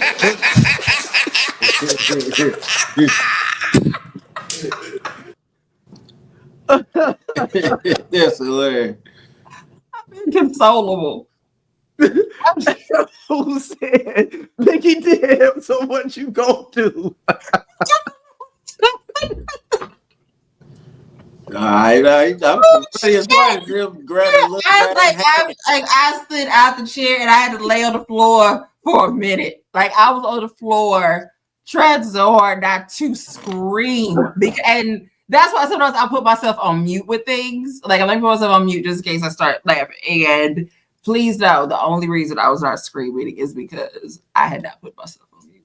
But I can just see him doing all this stuff though. Like because I know that's what happened, and it's just it's the whole of him like, all right, excuse me, yeah, exactly. He's like, I'm trying to get right there. Let me get past. He's like, I'm 2 niggas away. And nobody said, but like, nigga, where is you going? Yeah. Biggie did, so what's up? He grabbed Lil Zane's hand and walked up. And then he said, I'm back in my same place. And he said, the dude look at me like, don't be starting no shit. Look, Hennessy. I'm Doja. They sleep. Yeah, we part of Just Posted Podcast, man. The best show on this network. Come on, check, though. Seriously, man. Just Posted. It's just me and Doja sitting back talking about what the fuck going on in the world and the streets. We said labor of love. He said labor of love. I ain't say that shit. Shout out to you know what I'm saying, everybody coming to watch though, man. We really appreciate y'all. Holler at y'all later. Hey man, this nigga just tall for no reason. I'm gone. And he do regular jobs. Don't forget that.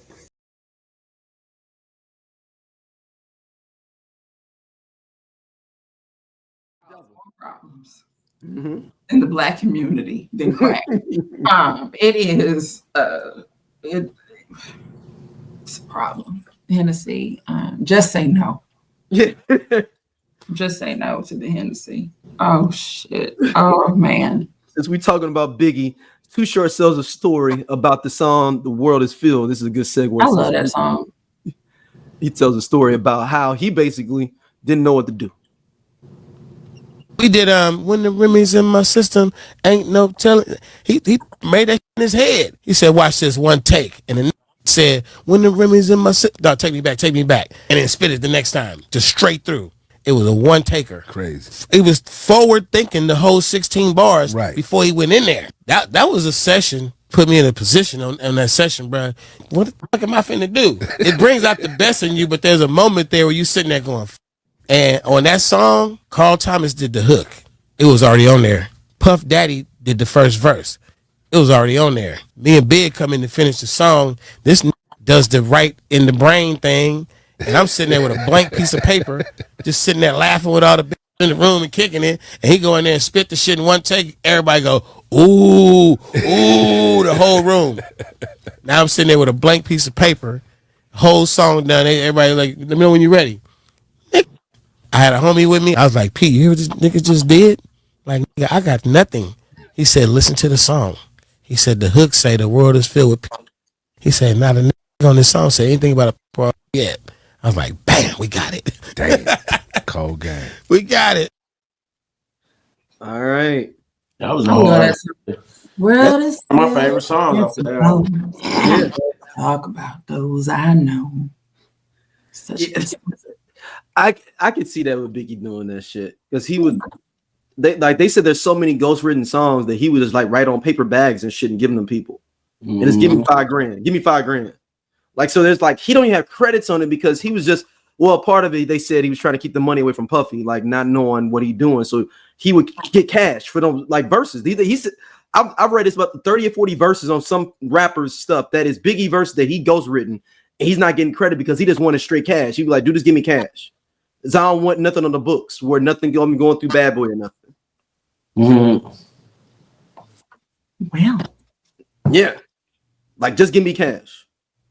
So straight cash, homie. Straight cash. Just bring the duffel bag. Bring the duffel bag. Drop it off. Brown paper bag money. I adore it. And I wasn't here when I leave. I wasn't here at this studio. But it's a dope song, and Too Short has vacillated a long way through hip hop. I love his features on a lot of things. So I love him on Jazzy Hoes, on Jermaine Dupri, and said, "Ain't no broke down, lazy, gold digging, cute bitch coming around getting credit cards and don't do shit, bitch." And I said, "You know what? He's right. Right. He's right. I can't be no broke down, lazy, gold digging, cute bitch. I gotta come up with something." Right, he's like, I keep a woman with a house and her own career. Well, that's me. Sure, okay. It's probably collab with probably everybody's favorite rapper. Too Short? Yeah. I agree. Oh, that's a good. I wonder who probably has. Too Short probably has. Is it him or Snoop? It's probably him and Snoop, right? Yeah, him and Snoop. Probably collaborate with the most people. Yeah, definitely probably the most collabs. I'm trying to think of anybody else that maybe have. I can't think of nobody. Anytime Too Short and Lil Jon get together, magic happens. Yes. That's what I know. Yeah. Maybe on the outside, Bun B, like if you talking about some South Cat, Bun B probably for the South is the most featured artist on random people stuff. Yeah. For the South. For the South, but and then for the Midwest, is it Twista? Probably. Yeah. Probably. Yeah, I think that's what. I think that might be right, but it's like now, like I want to look it up. Like who has the most guests? And I ain't talking about like. I mean, I could go out and go feature like 70 cats. I want like a like it need to be credible artists. No, I'm with you. I was gonna say Tech 9, but that's just on that independent stuff. Allegedly. Oh, this has got to be old then. Hold on. So this is from 2017. Okay. So in 2017, Snoop was top with 583. Lil Wayne 430. Lil Wayne's next? Bun B, and then had Bun B at like 280, 2 Chainz, 274, Busta Rhymes 254, Nate Dogg 241, J229, but that was in 2017. Oh, I would think Bun is even higher up now. Right. So that's something like there'd be more. So yeah, and right. Wayne is I would think Wayne would be higher too. No, Wayne did. I think Wayne ain't did that much in the late 2017, 2010. Since 2017. Yeah. And Snoop has probably got even more. Snoop is right. As I'm saying, so like I said, and so in 2017, so we'd already said Snoop, so we're not wrong. That's and we Bun B was mentioned as well, so we're on the right track. We just need more data. I don't know if my ADHD is going. We'll see. No rabbit hole. I wish I could be like ADHD activate. Like I don't know where my side quests find me. I don't find them. So Stacey, this one is sickly for you. This next one, this is Miki Howard talking about when Anita Baker talked to her at the Grammys. Baker and I were at the Soul Train Music Awards, and I got an award. I was so excited, and at that time, I really liked Anita Baker too. I was like, oh wow! I was walking past her, and she stopped me, and I thought she was going to congratulate me, and she whispered in my ear, she said, "You take that award and put it up on your mantle because it's the only one you're going to get." That's what I did. I said, "Oh, Anita Baker throwing shade." Where'd you say that? She's probably being funny. No, she wasn't. They take this stuff serious. The girls, the face, what? What? Man, what do you think? Mariah Carey, Shaka Khan, all of these ones, they are serious. They ain't playing with show business. Wow. They are serious. I tell Shaka all the time, we laugh because we don't play cards. We used to play cards sometime, and she's too serious. It's just cards. It's like everything. You can't do nothing. It's like serious. She means it.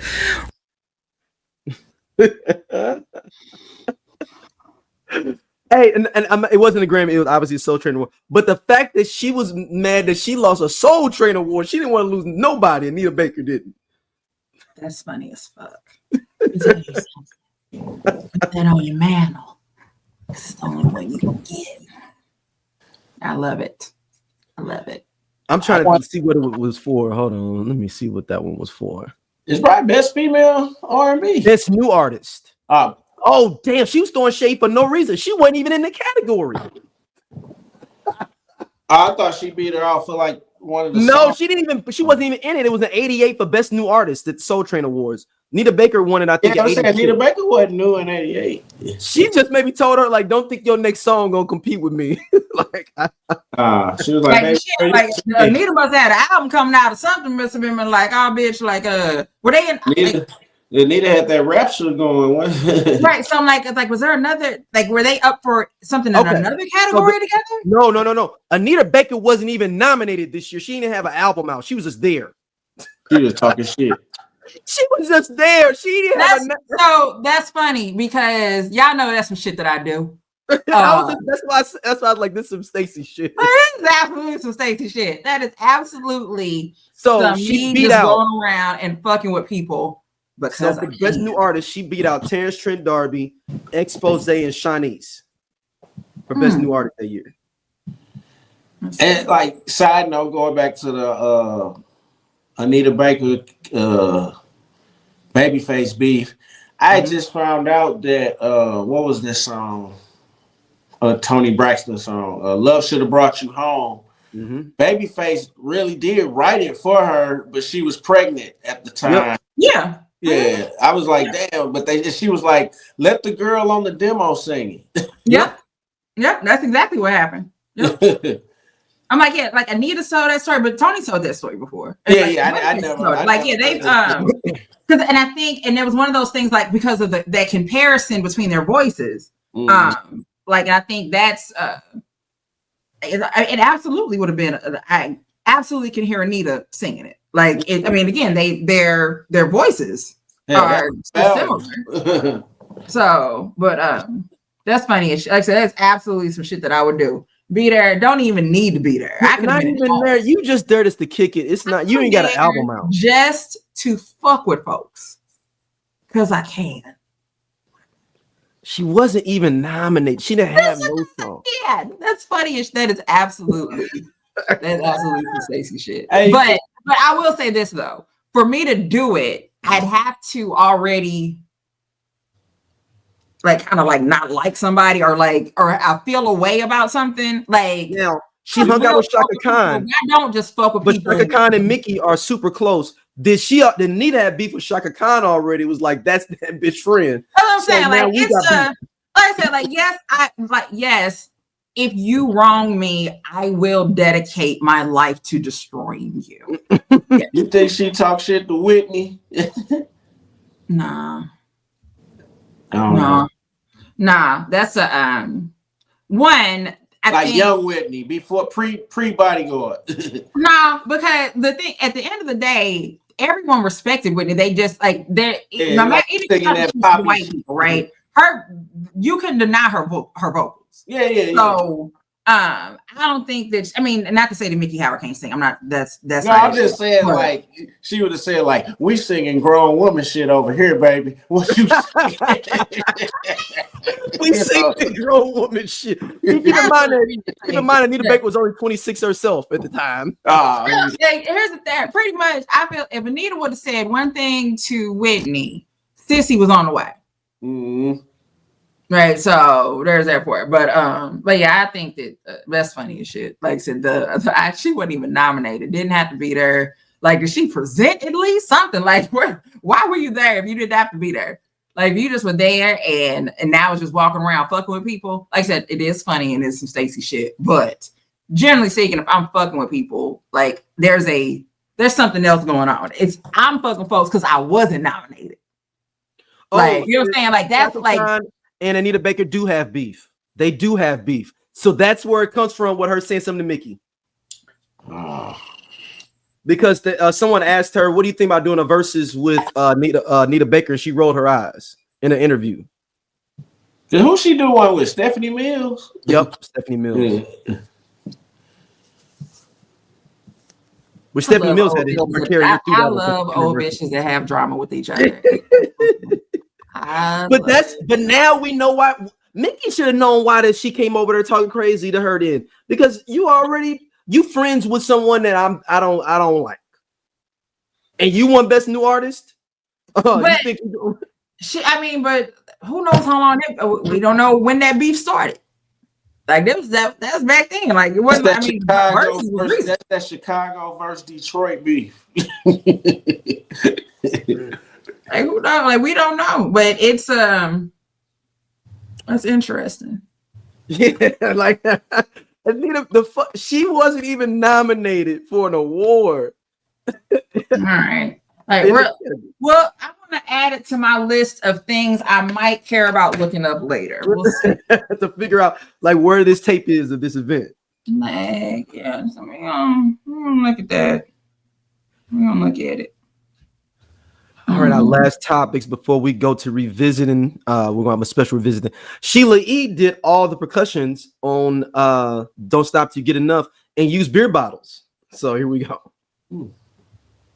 Don't Stop Till You Get Enough. I know some of you know this already, some of you don't. But "Don't Stop Till You Get Enough," I played percussion on that song, and Quincy called me, wanted some sounds that Michael wanted, and I'm known for just making stuff up as we go.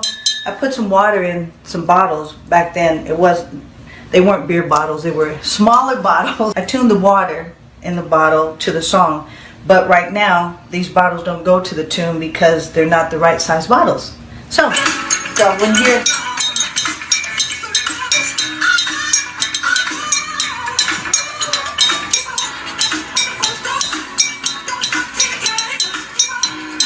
that's what I did.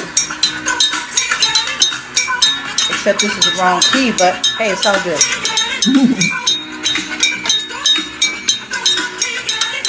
And then when you're done, it's because she drank the beer. I love it. What was it? The Quincy thing that I just watched, or was it the Yacht Rock thing? whatever I just watched, but they were talking about Michael wanted. No, maybe it was. No, Scott told me that the Yacht Rocks. He said basically that Michael Jackson ended Yacht Rock. Well, yeah, he did. It's a Thriller. Kind of, but no, it was something I was watching. But they were talking about how Michael would want more. Like he didn't want the same shit. Like he'd heard everything. So it's like if you were coming to him, you had to come with a beer bottle. Like you had to. Because it had just him and Quincy sound that was made up. Yeah. What was that?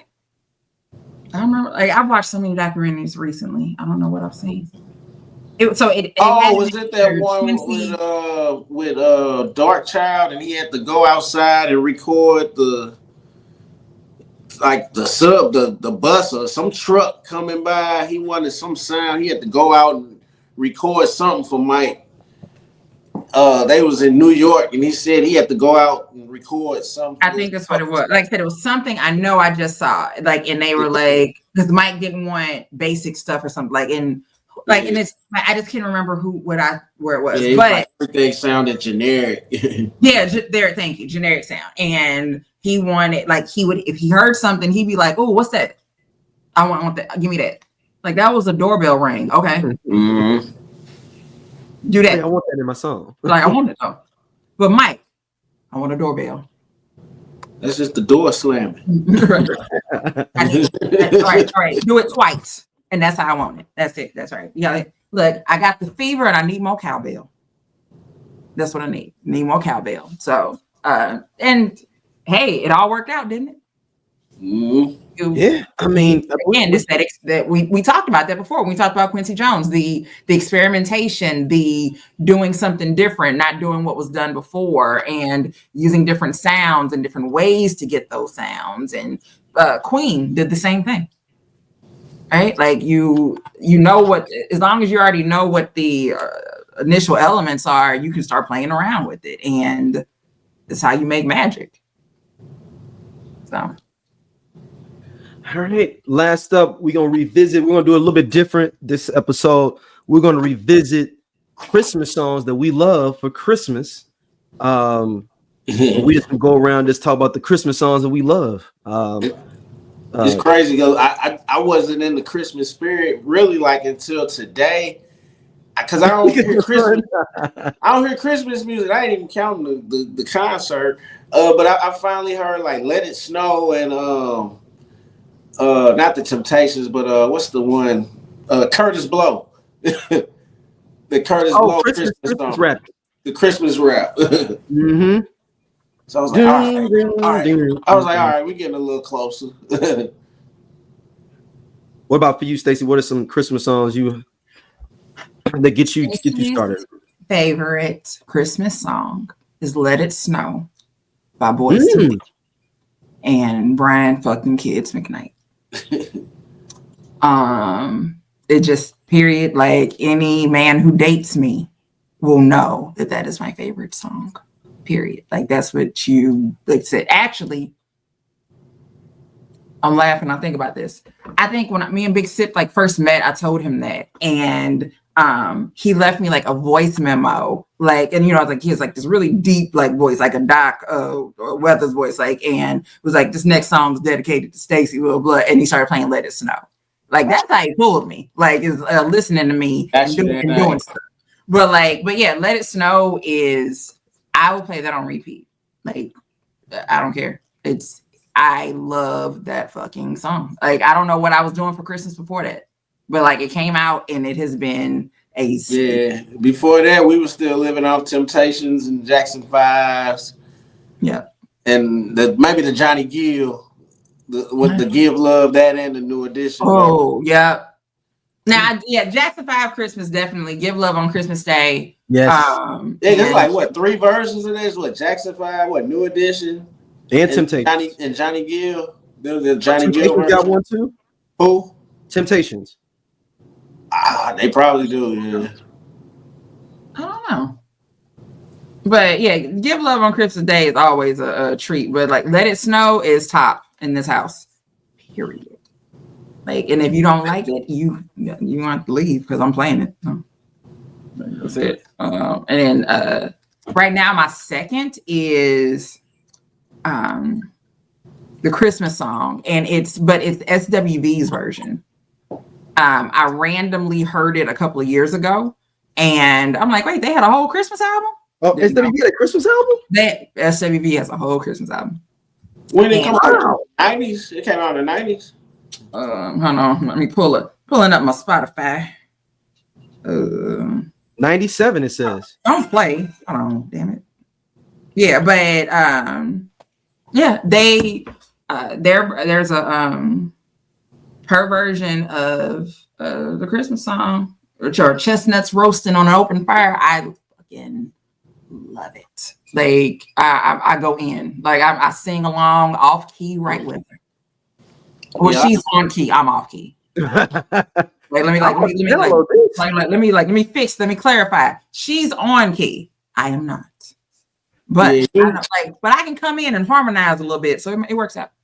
Yeah, usually like I'm gonna say at least 99% black households. Once it ain't Christmas time until you hear "In My Mind."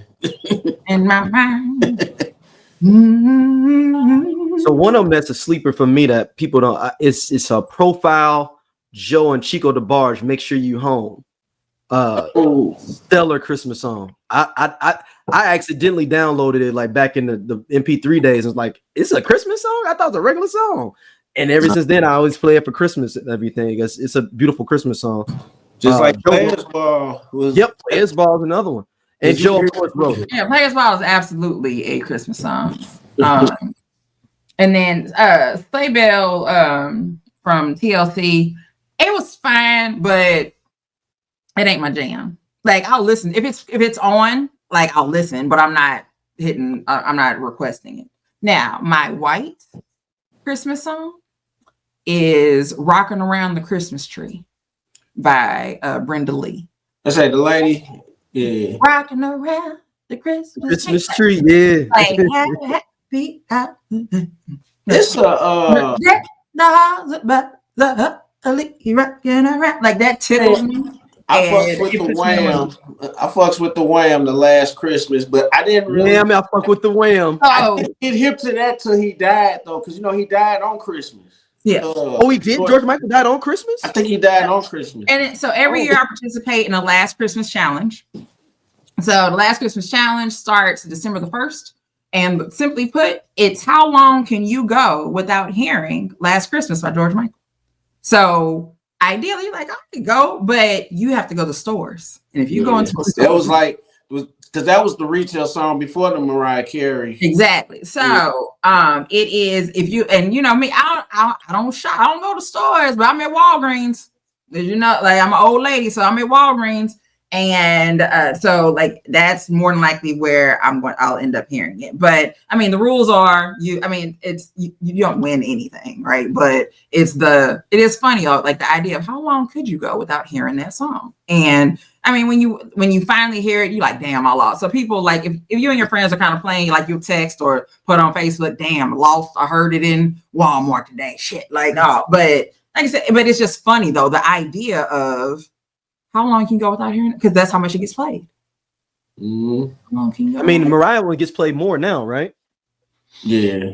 Mariah goes on #1 Billboard every December, every November. December. When I tell you, I just still don't get it. And I don't tour.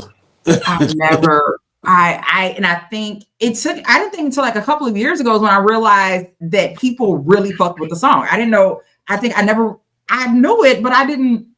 It was always a retail song or like a Christmas movie, like a rom-com Christmas movie. I never thought that people really was fucking with that song like that. Like, I didn't think it was bad, but that's like one of the songs that got like that aged like perfect because it got better as it aged. Mariah does not have to do like anything ever again in life to do shit. I didn't realize they shot a whole nother video for the song, like a newer version. Wow. Like she legit can just sit there. I mean, and every year just make one commercial saying it's almost time, and that's it. And she can do that from her house. They can just come to her bring house. the camera crew to the house. Bring the camera crew to the house and just do it. And get your money. Like I said, I love Mariah. That ain't my jam. There are plenty of other songs by Mariah that are everything to me, but also they're not Christmas songs. And people need an anthem, and that's the anthem for them. It ain't for me. But I'm not a Christmas song person. I'm not a Christmas person. I love the holiday season because for me, I consider it the season of giving. But I don't like. I'm not really a big Christmas person. I think I don't like decorate or go all out and all of that. Like I think it's not.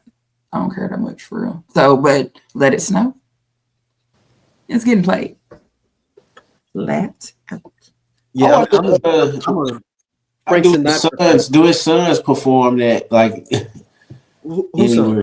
Wanye. I'm sure they're gonna figure out something to do with it. Now we got a special performance. They do corporate parties.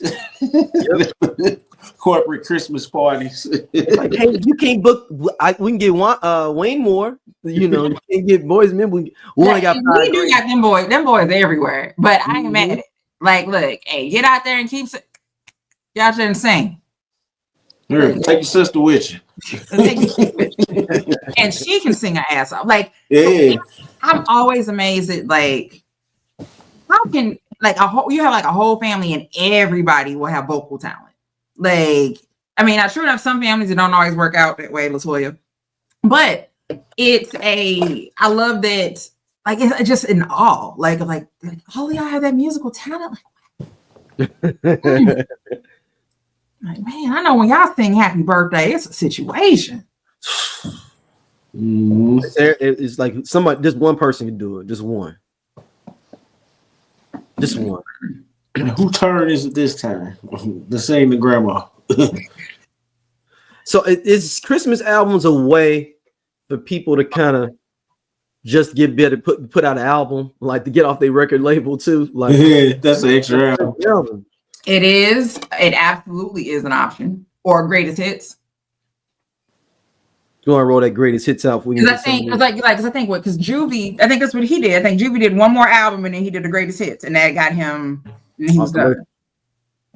So yeah, it's a greatest hits and or a Christmas album can absolutely be counted toward getting you out your contract. Oh man, we are wrapping up another edition of Listen 90s Music. Where can people hit you up, Stacy? Cash App. There you go, right there on the screen, y'all. It's a $. Oh, there's the name. She got the name. Stacy with the E. Adams with the Z. Now, don't be doing no weird shit after you send her a Cash App, y'all. If you do happen to send her a Cash App, keep it PC. I know. If in the reason, just say it's the season of giving. There you go. Season of giving. Scott, where can people hit you up? Man, hit me up in the group. Just posting randomness. I want to just shout out. I went to the Nelly Black and White Bar. I just want to shout out. Yeah. I met Metro Boomin. I didn't get a picture with him, but I did tell him, like, man, my son love you, man, when that next Spider-Man soundtrack coming out. What'd he say? He didn't say, he just laughing at it. But it was cool though. It was a cool little experience. Yeah. I mean, how was it? Was it pretty packed? Yeah, it was packed. I used to always want to go. Like, I was like, my goal when I was living in St. Louis was like, one day I'm going to get an invite to the Black and White Ball. And now I'm like, do I care? I don't know if I care. I went in 09.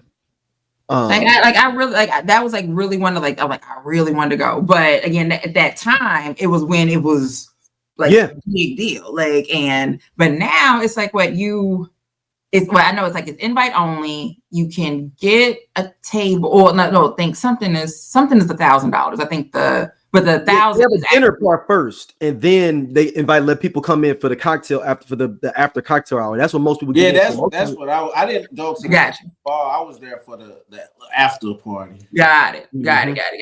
So I was gonna say, I'm like, I ain't got $1,000 for nothing anyway. Right, just to be sitting at the table, you know. But I mean, like at the end of the day, any gala that you go to, any fundraiser or anything like that, there's going to be tables. It's going to be money that gets spent, right? When I would go to the Urban League, their gala, I'd sit at City's table, and I know those were $10,000-$20,000 tables that I'm sitting at, right? I didn't pay that, but I got to sit at the table. So that's just what happens. But I'm like, yeah, that I ain't got that. Mm-hmm. Y'all see that fake thing that they put out with Ali said about y'all went to that Illuminati nonsense. Yeah, but it was actually Ali said that wasn't him. So what I will state, like that, although we still haven't been able to get him on yet, like again, all I will ever say is that a lot of things that people think Ali says or believes or feels a way about are not correct. It's just somebody putting shit out there. Yeah, it's stuff like there's a narrative to make him the bad guy, the bitter older brother or whatever, and that's just not it. So and generally speaking, like when I think about it, I don't really see him post Nelly blah blah blah blah blah anyway. So it's been a while. Like but anyhow. And Ashanti may be pregnant too. That's what they're saying. I heard that. I'm like, hey girl, use them eggs up. Go ahead. Yeah. Excuse me. Back to back. Look, hey, listen, there's a time frame. Like, and although women are getting pregnant later and later in life, it's still risky. So if she can, because after you have the first one, it's easier to have. If you have a first healthy one, isn't it easier for you to have more children, even as you get older? It not necessarily. Like there's no rhyme or reason. There's no rhyme or reason. You can literally have a healthy child, a simple, easy, healthy pregnancy, have 5 miscarriages, have you just don't know. Nice. But that's what I'm saying. So if she was able to get pregnant again, hey, let's go. Keep going, girl. I've been there. Right. Look, it worked the first, like it looked like it worked one time. Let's try again. And then also, I mean, having the kids back to back isn't a bad thing. Like that'll make her life easier in the end. In the beginning, not so much. Like you got a lot of diaper duty, but versus that separation. But hey, if she is, but I think I just saw something to say like she's showing, like Ashanti shows off her post baby body, and she had like this black dress on, but I don't know how old that picture was. Like who knows? So getting her body back. Like, so if she, she may be. If she is, cool. If she's not, okay. Either way, like she is over there happy. More power to more power to the happiness. Yeah. All right, y'all. We will see y'all again soon. Peace.